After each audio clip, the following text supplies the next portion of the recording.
Okay. We are live 1 minute early.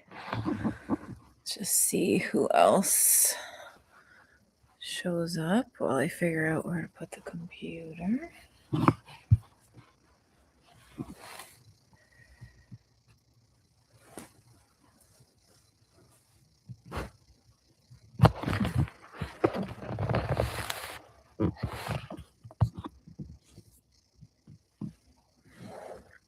Maybe I should move a little bit over.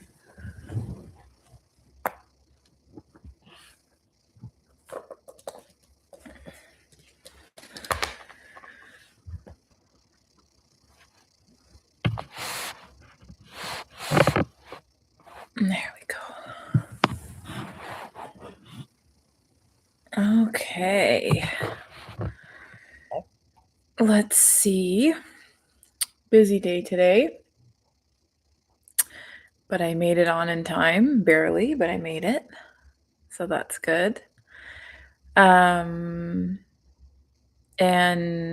yeah, I was doing some reorganizing today and going through some old boxes and realized that I kept every single not only did I keep every single paper I ever submitted to anything, and I have a few degrees, so it was a lot of papers, but I also kept like all the research and like the class readings and like all the notes and everything. And I'm just like, okay, I cannot get another degree because I don't have the storage space to keep up with this.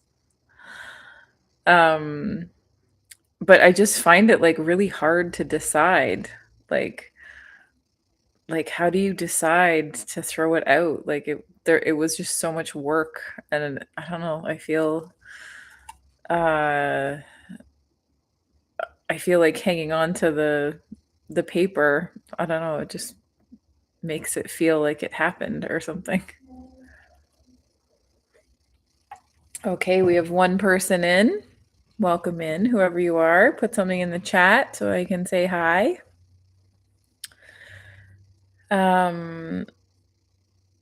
I am very excited for this week because it's my birthday on Thursday. So that is super exciting. And my birthday is always a rough time of year because it's technically spring, but it's always like cold and snowy and not actually spring like at all. So I find it's just at that time of year where you start to be really frustrated that it's still winter and feeling like it should be warmer by now. But I'm not going to let that stop me. So I will be wearing some kind of tiara or flower crown. Not sure yet, haven't decided. And going out to dinner. And if it snows, then we'll drive slowly. So yeah, and so it just got me thinking, like reminiscing of like why am I keeping like all these old notebooks and all these old binders and everything. And I think it's just, hey, David's here. Um David says, "Hi Helmi, how are you? Birthday girl. I'm sure the weather will warm up just for you." Oh, thank you. David, it's been a couple weeks. How have you been? I haven't seen you for a bit.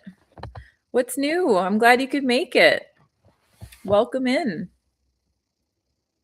Do you like my headband that I'm wearing as a tiara? I think you just commented. I think I just saw that there was a comment about like the mental health stuff. And yeah, I know, like growing up in the 80s, like there was no mental health stuff. There was no support. Like it was just openly mocked if you admitted any vulnerability. And I just feel bad for everybody like my age and older, because people older than me, like by the time people started talking about mental health, like they were like, you know, 30 or 40. So like you just get so ingrained into feeling like it's not valid and like you should just be able to figure it out, and I hate that. I feel like younger people like younger than 30, like it's been in the conversation for a long time and there's been like a lot of um like recognition and support and change in society. David says, "I'm fine, thanks. Just been a heavy few weeks." Oh, love your look tonight. A perfect princess. Thank you. Thank you so much, David. Um, heavy few weeks, like mentally, emotionally, or are you making a digger joke? Get it? Because you have that scooper thing and it picks up heavy stuff. That's a terrible joke. I'm sorry. Um, well, it's just you and me, David. So if you want to tell me what's going on, maybe I can help. We're the only ones here.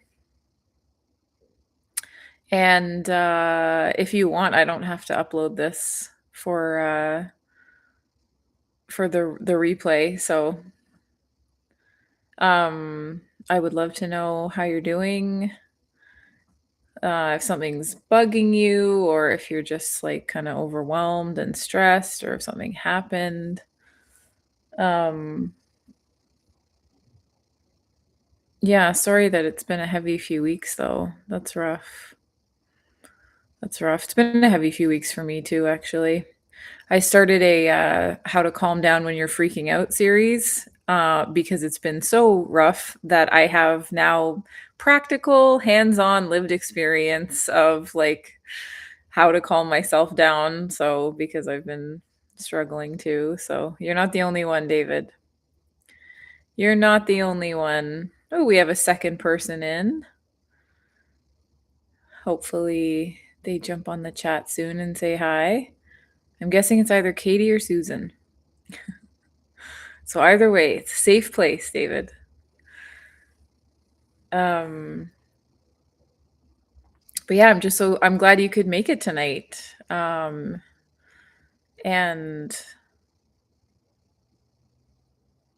yeah, like it's easy. Like I find the worse I feel, the less I want to talk to people, the less I want to show up anywhere. So it's actually hard for me even the last few weeks to show up on the live. But I have mostly done it, I think. David says, yes, society has changed so much.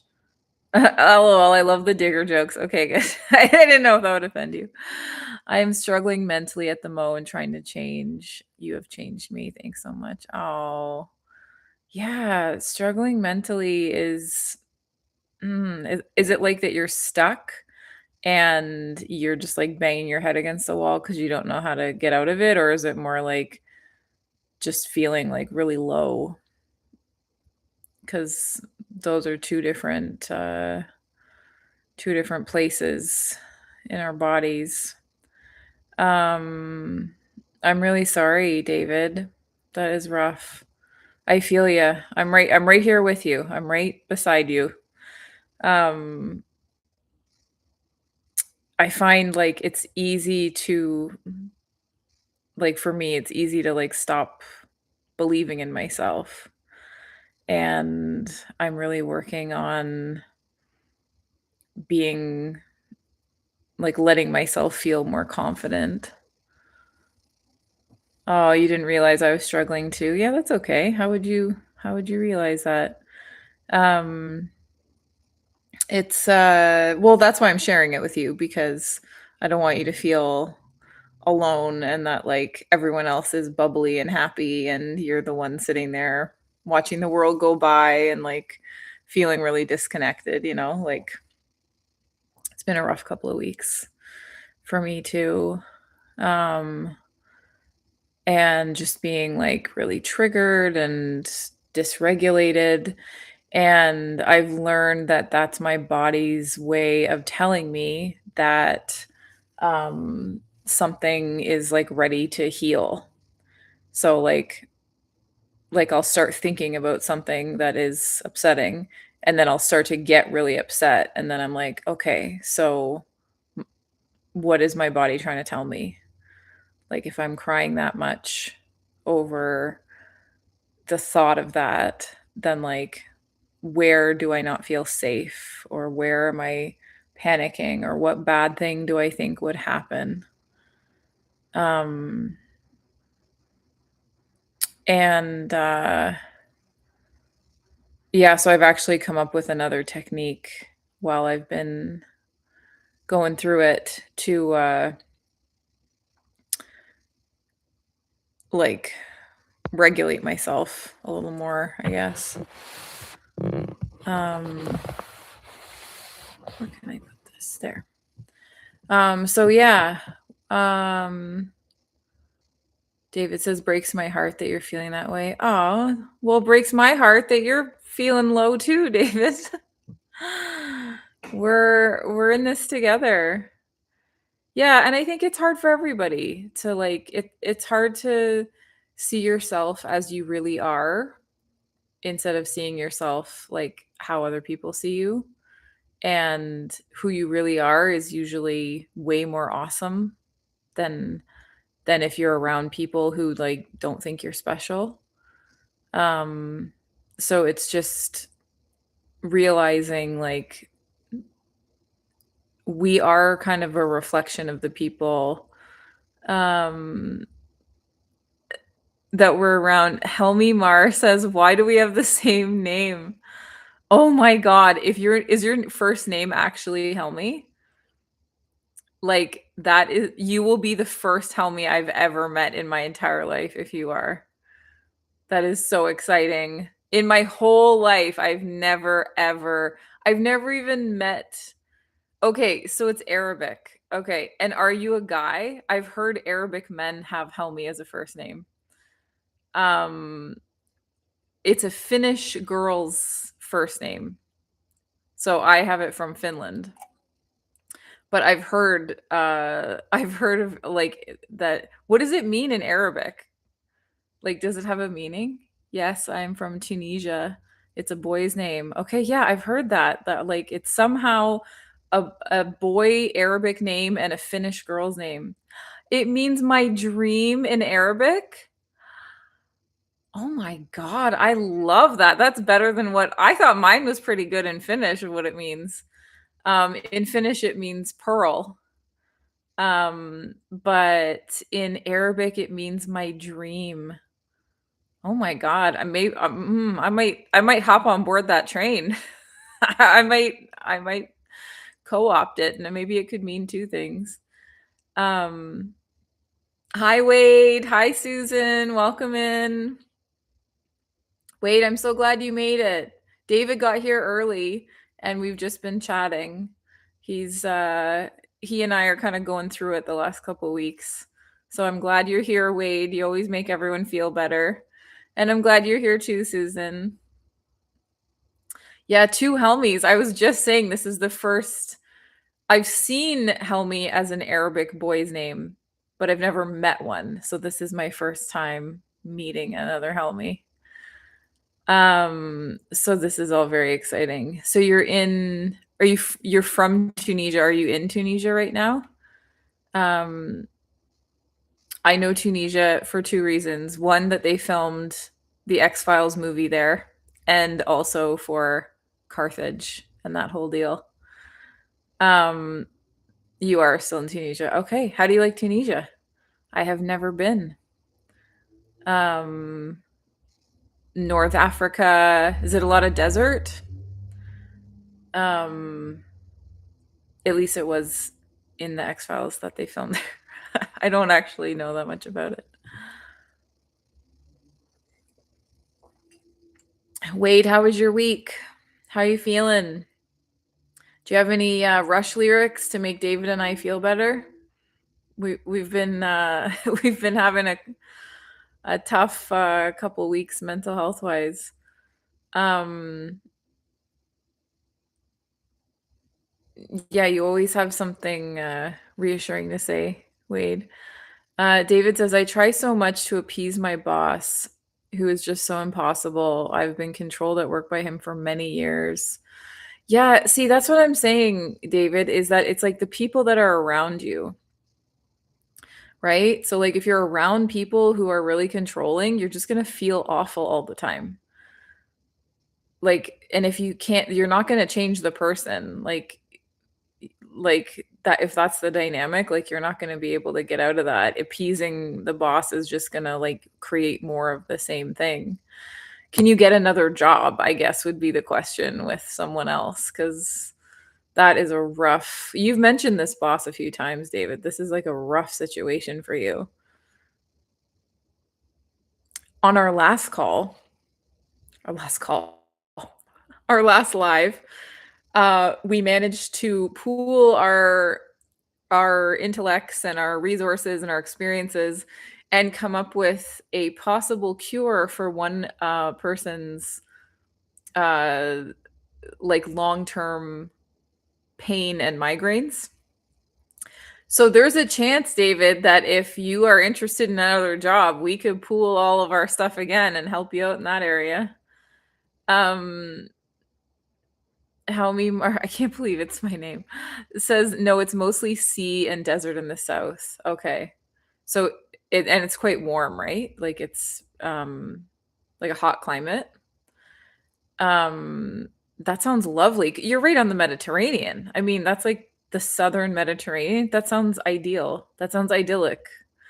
Like that's where people, I'm from Canada and that's where we would go on vacation. And you get to live where it's on vacation. That's amazing. Lucky you. Um, is Helmi a common Arabic boy's name? Like, are there like you meet other Helmis? It's almost the same as Italy, and yeah, that's what I mean. Like, I mean, that's like the best weather. That's like where everyone goes because because where they live in the world, it's not like that. You're so lucky. That's awesome. What do you do with the nice weather? Do you go like out on the water? Do you do you go out in the weather? Are you like doing things outdoors with all that perfect weather, fishing or so it's not common at all. It's a very rare Arabic name. Okay. Well, that's even more interesting. I'm fascinated. That's so cool. Um yeah, because in Canada, the reason why I'm asking is because in Canada, we spend all year in the winter, like it's like 6 months of winter, and we just fantasize the whole time about what we're gonna do when it's nice out. um and we just think, oh, one day it'll be summer again and then we can go outside. And so I just wonder, like in other countries where it's just beautiful weather all the time, like are you out there enjoying it, or is it just so normal that you take it for granted? Um, he says, "Yes, I live in a city called Heba. It's so pretty. You can Google it." Oh, I am gonna Google it. David says, "In the UK we have gales at the moment, hoping spring sets in soon." Gales like high winds. Oh my God, that is rough. Um, David, remind me. It's not Manchester. It's it starts with an L. Start with an L. Where you? What city is it? Uh, Susan already Googled it. It looks beautiful. I'm gonna Google it now. Like this may now, maybe I'm gonna have to go on vacation here one day. A small scenic coastal city known for its clear Mediterranean waters, beaches, and fishing port. Oh, it is a quiet tourist destination. Okay. Oh my God, look at that water. Wow. So do you swim? Do you go fishing? Do you go out on a boat? Do you snorkel? Like what do you do when you live right next to paradise? Like what how do you take advantage of that? Or do you just yeah, I clicked on images. Yeah, it's stunning. That's amazing. Um yeah, because like I've met some people from South Africa and they're like, yeah, the weather's amazing all the time. And like just they just expect it to be, and like kind of no one cares. So I'm just curious if North Africa, literally the other end of the continent, um, how that feels. David says, I would love to live in Canada, but I'm so scared of bears. Bears? I'm in Liverpool. I knew it started with an L, David. So close to remembering that. There's no bears. Why would there be bears? Oh, you mean polar bears? You mean like in Manitoba when the polar bear is like in the garbage dump? Yeah, there's no bears. There are bears in Canadian cities, but like nowhere anywhere I've lived. I've never been anywhere near a bear. Um, have I been anywhere near a bear? No, like when you go camping and stuff, you have to like hang up your stuff so that the bears don't get it. But um, no, there's no. I mean, I'm sure there are bears, but they don't have anything to do with people. That's a funny reason, though. I love that. Maybe I should have been more scared of bears. Maybe I haven't been thinking about it right. Okay, Helmi says, I can't believe that's my name. I still struggle with that. He says, in summer, there's a bunch of activities to do, but in winter, it's a ghost empty place. But isn't it still warm in winter, though? Like, isn't it still nice weather? Um, or is it like there's nothing to do in winter because it's too cold to be outside? David says, really? I thought I mean, bears do live in Canada, but you don't understand. People from the UK, your country is this big. Like, you live on a dot that has like a cajillion people on it. Like, Canada, by comparison, is this big, and people only live on the very like mostly on the US border. Like, where the bears are, like the rest of the country is like completely like rural and remote, and like most people are living in cities and there's no bears anywhere. Um Polar bears are like way north, but they like in those places they know like that's very uncommon. It's hard to explain how big Canada is to people. uh like it's like it's only I think it's second largest country in the world. Like, only Russia's bigger. Like, the land territory is insane. And yes, they do have a lot of bears, but they don't have people really where the bears are.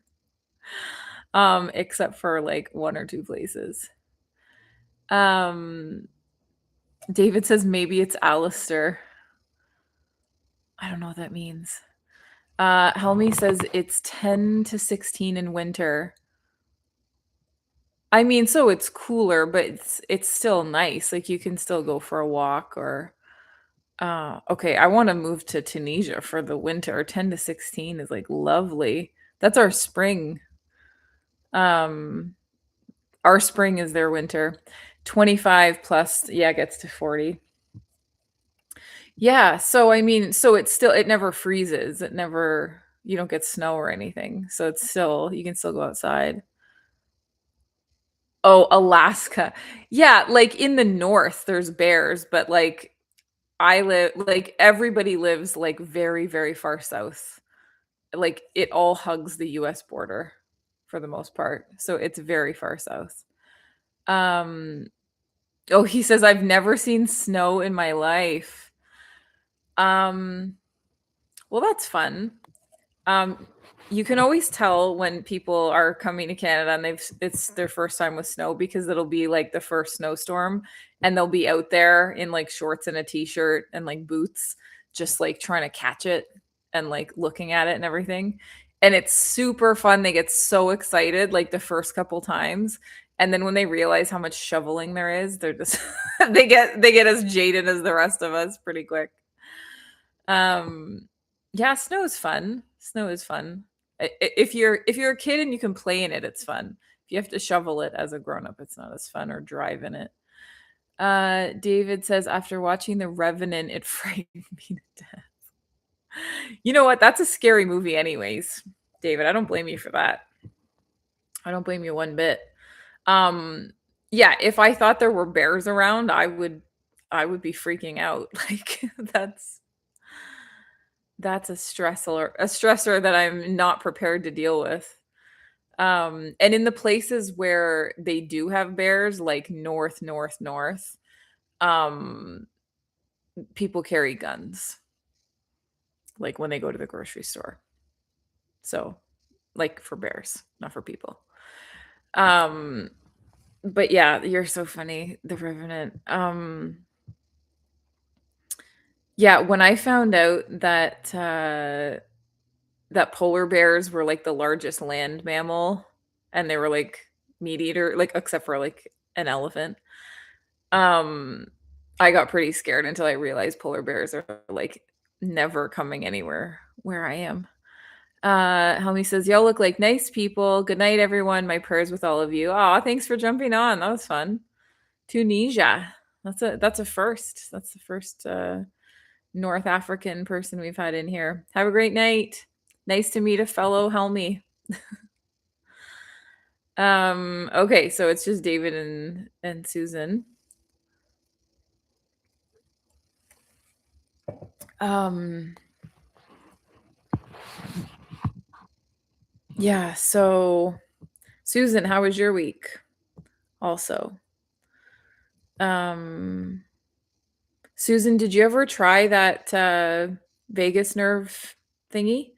Did it ever make any difference? David says a gun didn't help poor Leonardo DiCaprio. Yeah, that's true.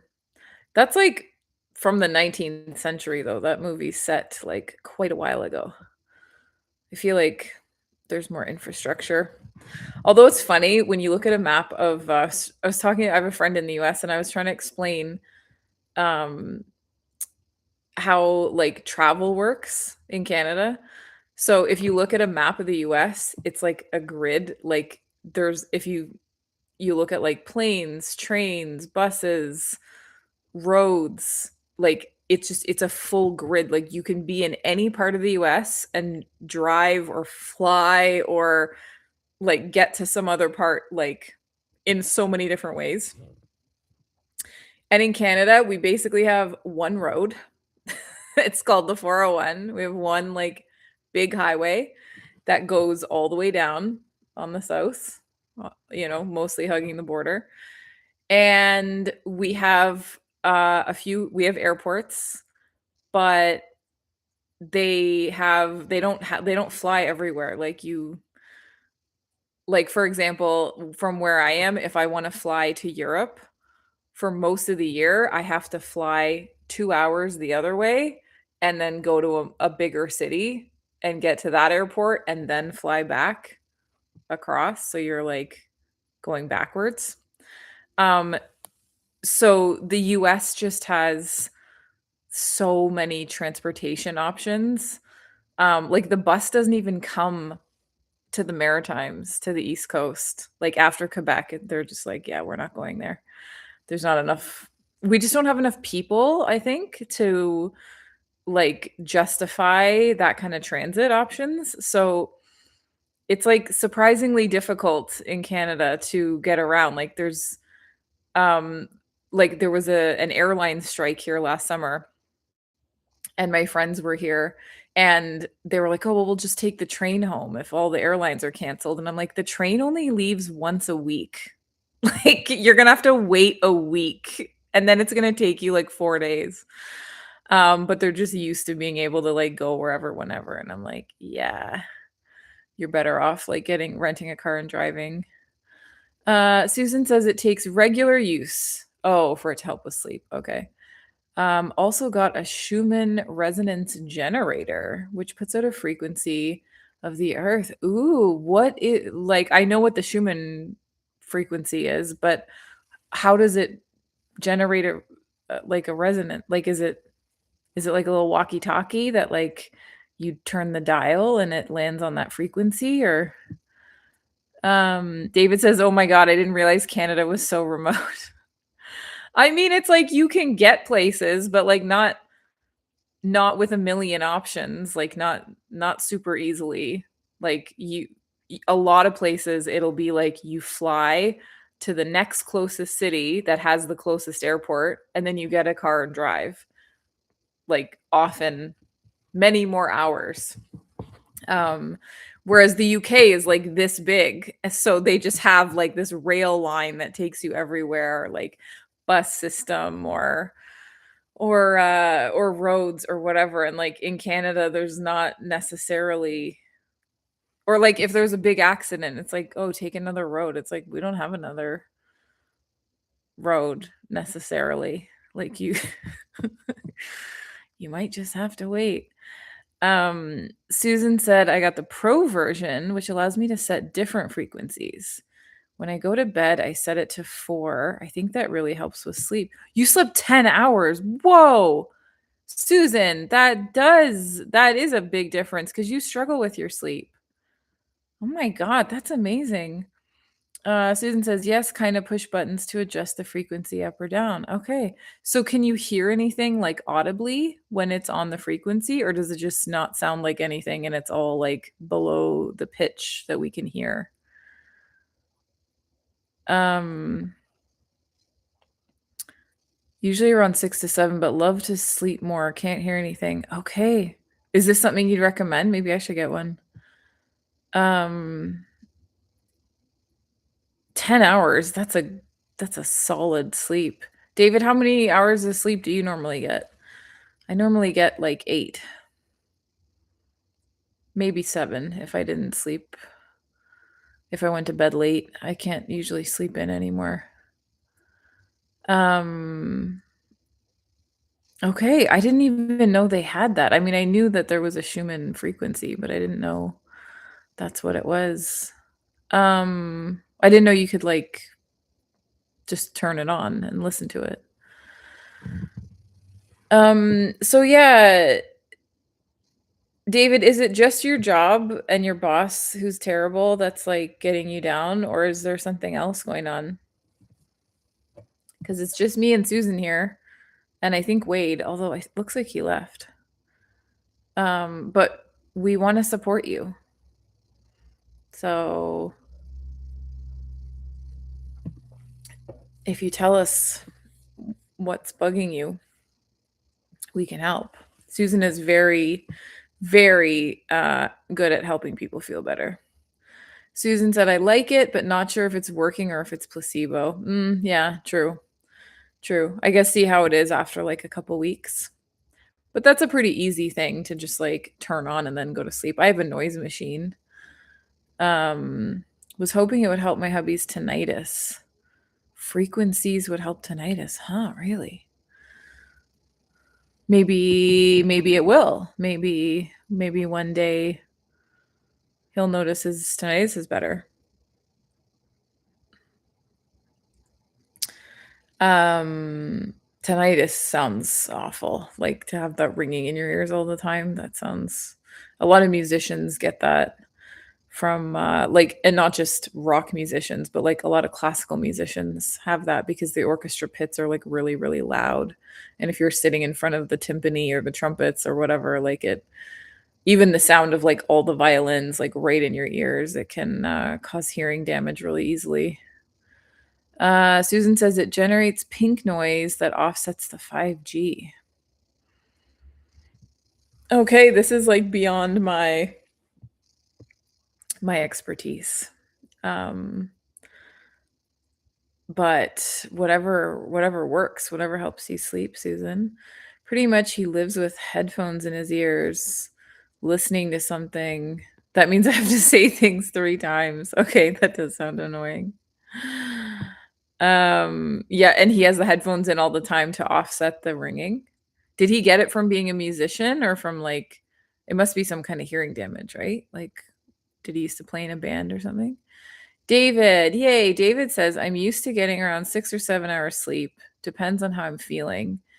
Just my boss. He's a very angry person and I do the whole job for him. I need to leave. Oh my God, I'm a perfectionist. Oh, I'm a percussionist. They said perfectionist.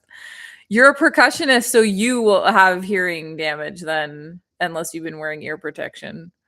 Percussion is loud. He's not a musician, Susan. So how did he get it then? Um yeah, so David, this is what I'm saying, and I'm going through the same thing as you are right now, so I'm just going to like share my take on it. If there's somebody in your life that you're constantly in conflict with, and that they have a temper, and that you are constantly having to like deal with that and walk on eggshells and like try to help them calm down and whatever, like you're not actually going to be able to feel good about yourself because you're always at the mercy of somebody else's mood. So there are people you could work for who are lovely and just nice to you all the time, and that's it. You know? Like the people that we're surrounding ourselves with are the ones that we're going to see ourselves as. So if you're constantly seeing yourself through the eyes of your angry boss, then yeah, you're going to think that there's something wrong with you. But there's nothing wrong with you. There's something wrong with your boss. And then like, that's just like it's not going to get better. Like, the more you hang out with him, the worse it's going to get. So sometimes you just have to get out of the situation with people like that and realize that like there's nothing you can do to help them not be so angry. Like people who are that volatile, like they have to do their own work. Susan said listening to rock music, maybe. We both have sensitive hearing. Yeah, a lot of people who like go to concerts and stuff, they end up with hearing damage or farm equipment. I know there are people who got it from farm equipment and not ear protection. David says, "You're so right, Helmi. I just feel trapped. And if I leave, his business would go under." Ah, okay. Now we're getting somewhere, David. Okay, so let's the feel trapped thing. Like you feel like if you leave, his business would go under. And then what? Like you feel like you'd be responsible for him losing his business or going bankrupt? Has anybody ever dated a girl or a guy who's like, if you break up with me, I'm going to do something to myself? And then it's like, and then it would be your fault. Like, do you know that that's like a thing people in like messed up states of mind that they'll like say, you can't leave me because if you leave me, then it'll be your fault what I do. And so they use like that guilt and manipulation to get the person to stay. But it's like the only reason you could ever get somebody to stay on that premise is if they thought that it was their responsibility to that was within their power. Like if somebody's business is going to go under or somebody doesn't want to be broken up with and they're like you can't leave or else I'm going to do something I'm going to regret. It's like I'm not responsible for you though.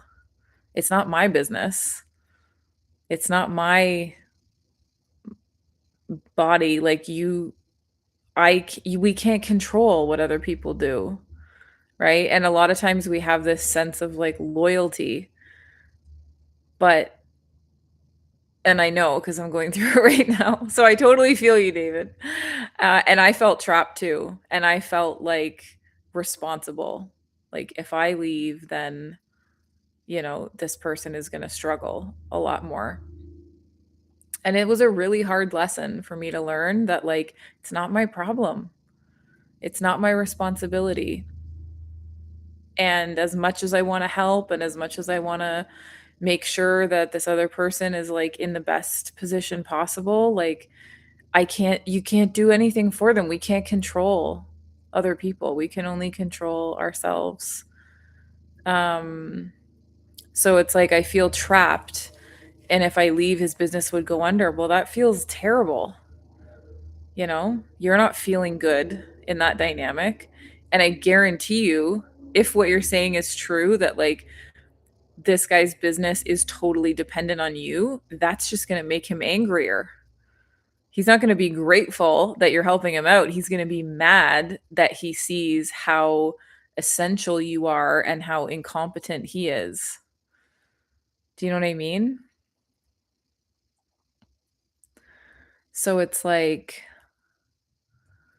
we think that we're helping people by staying, but we can't help them. They have to help themselves. And sometimes by staying, we're just sort of enabling the same dynamic to keep going over and over and over. Um, so David says, there's only me properly working for him. I have a young lad helping me who doesn't understand why he treats me so bad. Yeah, so like maybe that's because everyone else left. So maybe like if you leave and his business goes under, maybe he needs his business to go under. Maybe that would be good for him. Maybe that would be a wake up call of like, you can't just treat people badly and expect to run a successful business. Like, we kind of never give somebody the opportunity to reckon with the impact of their behavior if we keep rescuing them from it, from those consequences, you know? David says you're such a star. I'm literally speaking from experience. Like, and I know it's such a hard thing because we're like, but I want to help, but I know I can help. I know I can make this better. And it's like, that's the part of ourselves that we have to look at and be like, why is it so important to me that I sacrifice my own well being to try to help somebody else? Like, I matter too. And why do I feel like this other person and what they need and what they want matters more than what it's costing me? You know, like there's a price to be paid for trying to rescue people. And the price is that you lose yourself.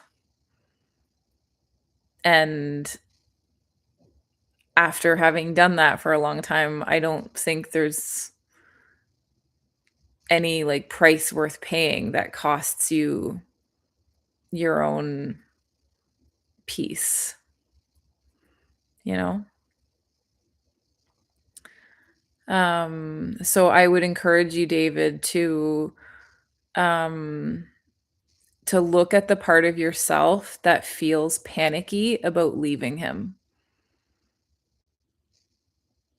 The part that's like, I can't leave. He needs me. If I leave, then he'll go under. He can't live with like that part of you. Go to that part and be like, hey, bud, what's where's that coming from? What are you afraid is going to happen if we leave? And that part of you might be like, well, I'm afraid then that like then they're going to lose everything and it'll be my fault. Um and it's like, "Oh, so you think it'll be your fault. You think you're going to be punished. You think that people will think badly of you, you know?" And so it's like the answer is not to give yourself body and soul to other people and abandon yourself completely and be miserable, right? Because that has its own price. The answer is to go to the part of yourself that is afraid that they'll be blamed, that there'll be some consequence, and just be like, you're safe. Nothing bad is going to happen. No punishment is coming. We can't control what other people do. Why don't you let me worry about that and you can worry about having fun? Or you can worry about like doing this hobby or like it's too much pressure on that little part of you that's like, "Oh no, I need to um I need to find a way to save somebody from themselves. It's like, A, you can't save them, and B, it's gonna cost you your own sanity. Like, it's bad for both of you. Ah, Anthony's here. Hello, Helmi peeps. Hi, Anthony. How was your week? We're a small group tonight, so we're just chatting with David, who made it here from Liverpool. David says, when I was younger, my dad was so grumpy, but my mom was so lovely, and I used to hope my dad would come home happy. I think that has affected me so much. Oh my God, David, I think you're right. I think you're also brilliant because you can identify that. That's genius. Yeah. So dad was grumpy. So just substitute dad for boss, right? Dad was grumpy. Mom was lovely. And you think now that if you're lovely to your boss who's grumpy, then somehow that's going to help. That's going to change it. And in a bigger way, like in a subconscious way, your brain is like, if we can be lovely enough to get the boss to stop grumping at us, then that means that dad would stop grumping. And that means there's like a way to get dad to be nice. You know what I mean? Like that's all we're doing is we're just like playing out these childhood patterns, like hoping for a different outcome. But it's because that your subconscious is like, well, if I can change that in my boss, then I could change it in my dad. And that like makes me feel like there's hope, right? But it just causes so much suffering, David, and you don't deserve that. You don't deserve that at all. You don't deserve to be treated like that. You don't deserve to be around somebody angry. Like it's really bad for your nervous system to be around somebody who's volatile and angry. Like it's really, really hard on your body, on your mental health. You know, it doesn't sound silly. No, David, it doesn't sound silly at all. David says, I wish I was stronger. I'm like my mom, which is my downfall. No, it's the opposite, David. The total opposite. First of all, it's not silly at all. I'm literally explaining to you why it's absolutely legitimate. And stronger, you mean that like you could just take his temper, the boss's temper and his anger and not be bothered by it? That's not strength. That's denial. So there's nothing strong about somebody who tolerates abuse or who doesn't seem affected by it. Like that's not strength. Um so if you're like your mom and you're lovely and that's your downfall, that's not your downfall. That's your strength. Your heart is your magic. And it hurts right now because you're not letting your heart lead. You're trying to fit a square peg into a round hole. You know, you're trying to be somebody who can tolerate someone else's temper and not have an impact. And that's nobody. Like there is no person that could just you could take like the toughest dude, marine, like football player, whatever, and put them in a room with somebody who's always yelling at them and they're going to start crying. Like there's nobody who is strong enough to just sit there and take it and not have it affect them, David. That's not possible. If you're thinking that like other people could just take it, like that's why this guy's alone cuz everybody hasn't taken it. Everybody's left. Susan's right. Being lovely and happy is a gift. It's such a gift. And the world needs your gift, David. And they don't get it while you're suffering because this guy's got a temper. You know, like, first of all, that's totally unprofessional in a workplace environment that you're going to be like treating somebody like that. Totally unprofessional. There's a million places you could go to do landscaping in the UK and be treated with respect and feel valued and not ever have anyone raise their voice. Like, that's entirely possible. And you deserve that. And I think you might need it too, because this is like breaking you down, right? But it would break anybody down. There's nobody who can tolerate this. Nobody. Um Oh, David says thank you, Susan. And thank you. Yeah, so like there's nothing wrong with you. Like you're struggling in the face of somebody abusing you.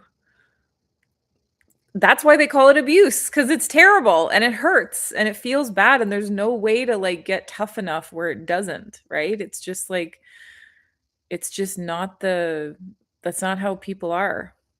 So in that case, like you're not going to save this guy, you're not going to help him. You're not helping him by propping up a business that couldn't live without you, you know? You're both being buried under the weight of it. So if there's any way that you can like comfort the part of yourself that's afraid of the punishment and just be like there's no more punishment. You're good enough just the way you are. And then go get another job. Like, and whatever happens to this guy's business is not your problem. It's not your responsibility. Yeah, Susan's so good with troubleshooting, problem solving. Susan says, "Can you interview or give your card, letter, resume to some other businesses that lets them know you're interested if they have any openings?" Yeah. Um yeah, so that's one way to do it. The other way to do it um is to just quit, and you'll have better luck getting another job when you're not still in that environment, right? Like this environment is like getting you down. It's making you feel bad about yourself, and then that makes it really hard to give like a good impression and interview and everything. Um David says I'm going to become a zookeeper, perhaps look after bears. You know what? If it was Winnie the Pooh, I would do it. Winnie the Pooh is my favorite bear. So yeah, Susan says, or start your own business. Yeah.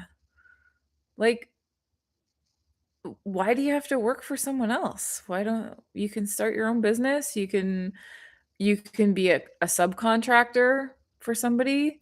Um, like there's a lot of ways to be in the world, you know? Like we just get so I was like this like 20 years ago I was working professionally as a nanny, and I had this awful family. The mom was so yelly and controlling and um mean, and I felt really unsafe. Like I just always felt like I was walking on eggshells, and it got so bad that I started taking the baby out in the morning and packing up everything we would need all day and going to like play centers and drop-in centers and the mall and whatever, and just to be out of the house, just to be away from it.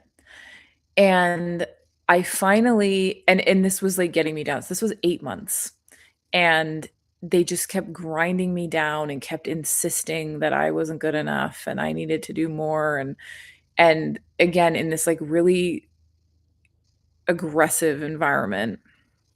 And I started to like dread going to work, and I love the baby, but I started to really struggle to get to work. And so I was at a drop-in center one day with this baby and another family. um they were like, "Oh my god, you're so amazing with that." And everybody thought it was my kid because we were both blonde. And I was like, "Oh no, I'm not his mummy. I'm his nanny. Like, he's my charge. Like I'm here to take care of him." And they were like, "Oh my god, like you're so amazing with that baby. Can I um can you like do would you be willing to come and be our kid's nanny?" And I was like, "Oh, well, I already have this job and da da da." And they were like, "We'll pay you more, like please come." And they kind of like poached me, but it like made me be like, "Wait, I'm good at this? Wait, like people like me? Like wait, that doesn't sound right," because this family was like so aggressive and mean, and I just felt so um like just so low and heavy and bad about myself, and like it was just awful. So finally they convinced me to leave. So I give my notice and I say, "Okay, I'm leaving." And they were so mad that I was quitting. And the last day I was like, "Okay, I'm going to drop off the keys." Because when you're a nanny, you have keys to the house. I'm going to drop off the keys. And so I rang the doorbell. I had the keys in my hand. I was ready to drop them off. And the mom answered the door and she goes, "Get in the house now." And I'm standing on the doorstep. And I went to try to lift my foot to step over the threshold and walk into the house to sit there and let her yell at me for an hour about how mad she was that I was leaving. And like a jolt of electricity like went down my leg and I looked down at my feet and I couldn't move them. And I was like, "Feet, step over threshold, go into house." And my body was like, "Mm-mm, not doing it." And I tried to follow her into the house and I couldn't. And after a few minutes, she realized I wasn't coming and that she couldn't force me. And she just came back to the front door, ripped the thing out of my hand, the key out of my hand, slammed the door in my face. And I was like shaking. But I was like, "Oh my God, you don't have to just do what someone says when they're yelling at you." I didn't know that. And I walked away and I went to this other family who were super, super good to me. And I started to like build myself back up again. Right. But being in that environment with um, somebody who's like just taking their day out on you, there's no kind of strength that can withstand that, nor should there be. Right? We don't exist to just be punching bags for other people who can't regulate their emotions. Like, it's not helping the other person to have a punching bag. They just have another thing they're going to feel guilty about later and that they're going to avoid the shame of. So I totally know how you feel, David. Um, David says, "You're amazing to be able to do that. It must have been a huge weight off your shoulders." It really was. Like I showed up like hunched over and I walked away like feeling like I could breathe. Susan says, "Your angels sound like they helped you." They absolutely did. They were like, "No, we're done." And I'm like, "But she said to go in and she was yelling." And they're like, "Yeah, you're not going in." And what was she gonna do? Right? I was still quitting. I'd already accepted this other job. Like she just wanted to scream at me for an hour, right? She just wanted to berate me, or I don't know, like, you know what I mean? Like you can't there's nothing she can do, but she just wants to like vent. So, David, listen, I know exactly how you feel. Um, my heart goes with you. You don't have to keep living like this. And I would suggest that you shouldn't. Excuse me. Like, this isn't good for you. This isn't good for this guy. And you know who it's really bad for, actually? It's really bad for the young kid that you have working with you, to watch, for a young kid to watch somebody treat someone, like adults treating adults like that. Like it's teaching him that that's what he needs to do. He needs to tolerate that level of abuse in order to work in that field, right? And like that's not the message we want to be sending. So, yeah, David, your life would change completely if you did that. Then yeah, let's completely change your life. Like, let's get you out of this and let's take the kid that works for you and the two of you go somewhere else. Yeah, Susan says dream about what you want to do, brainstorm, daydream. What possibilities are there? What hobbies can turn into a paying job? Like, yeah, or if you're in the field you want to be in, then like how can you and this kid go somewhere else where you're going to be appreciated, right? Or start your own thing. Um and that's the problem, David, with these people is that they make our world so small that all we can see is them as the only option. And it's just like, that's why they do it. That's why they're controlling. That's why they're angry because they don't want you to know that there's a big, wide world out there of all kinds of options. They want you to think that they are the only one. And I'm promising you, David, this guy is not the only place you can work. Not even a little bit. And it's not good for the fella that you have under you to watch a grown man treat another grown man like this, because he's going to think that he has to tolerate this in order to make it in that industry. And we do not want him to learn that, right? David, do you feel held? Do you feel loved? Do you feel like we're here and we understand and we support you and that we want better things for you than this? I hope so. You're welcome to come on here and dream and brainstorm and like let all of us pool our ideas together. You could be like, okay, so I took the week and I thought about it and I don't like my job and I don't want to stay and I'm leaving. Like, here are the things I like to do, or here's the business ideas I had. Like, come and bounce it off of us. Like, Susan used to work at NASA. Like, I used to help kids with career counseling. Like, we all have like a diverse skill set here. And Anthony's a paramedic and has been in like every situation known to man. Like everybody has their own, experience that could help you, and like let us dream with you. Let us like help you brainstorm. David says, I absolutely feel you all so much and you've helped me so much. Yay!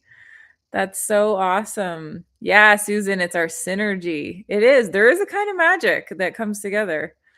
Um, right? Last week it was the migraine thing and potentially getting a cure for the migraines. Go team. Exactly, Susan. David, out of context, that's my catchphrase. I'm always like, go team. Because in my world, we're all the same person living a different life. And I remember what it was like at that nanny job. And I'm just picturing what if I had just stayed at that nanny job for years and years. And I don't want that to happen to you. I want you to just see how awesome you are and expand and find some way more awesome option that you didn't even think of. So yeah, David, our hearts go with you. Um, let yourself dream. Susan's right. And come back here and like let us dream with you and be like, oh, I'm into this and da, da, da. And people will throw you ideas, brainstorm, Abu, Shanna, how's your foot now? I can walk on it if I have shoes on. I start limping after a while, but I can actually walk on it without crutches. So thank you so much for asking. David says, yes, teamwork is the only way. Exactly. Yeah, we're building a team. Okay, so let's call it there for today, guys. And let's come back next week and support David and his expanding his career dreams and options. And you're welcome, David. And as the week next week is Easter. Oh, Easter Sunday. Well, I don't have plans, so I'll be here. But if people are busy, then I'll just I'll talk to myself for a while. No worries.